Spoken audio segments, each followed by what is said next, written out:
Cake बनवण्यासाठी लागणारं साहित्य: 1 कप रवा, 1 कप साखर, अर्धा कप मैदा, अर्धा कप तूप, 1 टेबलस्पून बेकिंग पावडर, अर्धा टेबलस्पून बेकिंग सोडा, अर्धा टेबलस्पून वेलची पावडर, ड्रायफ्रूट्स, 1.5 कप दूध.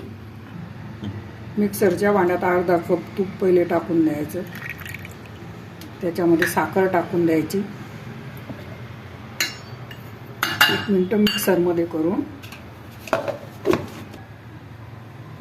तूप आणि साखर एकत्र केल्यानंतर 1 कप दूध टाकून पुन्हा मिक्सरमध्ये थोडं फिरून घ्यायचं. त्याच्यात 1 कप रवा टाकायचा आणि 2 मिनिटं फिरून घ्यायचं. रवा टाकून आपण फिरून घेतल्यावर अशी कन्सिस्टन्सी झाली. त्याच्यामध्ये आता अर्धा कप मैदा टाकायचा. तोही मिक्स करून ठेवून द्यायचं. 15-20 मिनिटं राहू द्यायचं. रवा तोपर्यंत भिजेल त्याच्यामध्ये. त्याच्यानंतर आपण बेकिंग पावडर, बेकिंग सोडा टाकू. त्याच्यात मैदा टाकून अशी कन्सिस्टन्सी झाली. 20 मिनिटानंतर रवा भिजला. त्याच्यामध्ये थोडा घट्ट आहे. आपल्याला दूध टाकावं लागेल थोडं त्याच्यात. हे अर्ध्या कपामधून थोडं दूध, वेलदोडा पावडर, बेकिंग पावडर, बेकिंग सोडा संपूर्ण टाकून आता मिक्सरमध्ये 1 मिनिट करून घ्यायचं. 1 मिनिट टाकून केल्यानंतर आपलं असं दिसतं. त्याच्यामध्ये ड्राय फ्रूट्स टाकायचे आपण. ते ऑप्शनल आहेत ते. आपल्याला याच्यामध्ये 1 कप दूध आणि पुन्हा पाऊण कप दूध लागेल. 2 टेबलस्पून. एक भांडं घ्यायचं. त्याच्यामध्ये खाली तूप लावायचं. त्याच्यावरती मैदा पसरवायचा. आपल्याकडे बटर पेपर नसल्या कारणाने करायचं. बटर पेपर असला तर खाली तूप टाकून बटर पेपर ठेवून त्याच्यावर तूप लावून द्यायचं. इकडे अगोदर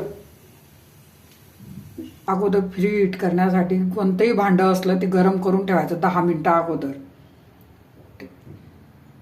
त्याच्यामध्ये आपण हे पूर्ण टाकून द्यायचं.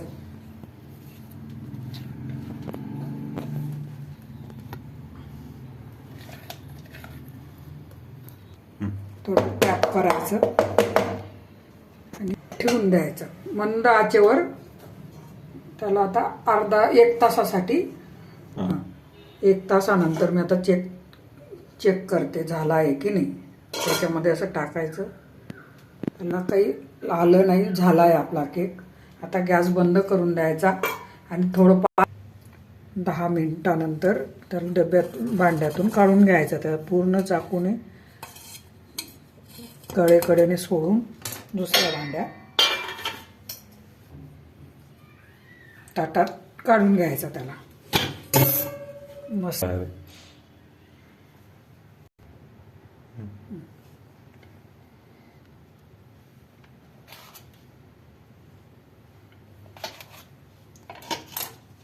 एकदम सुंदर स्पंजी झाला आहे आपला केक.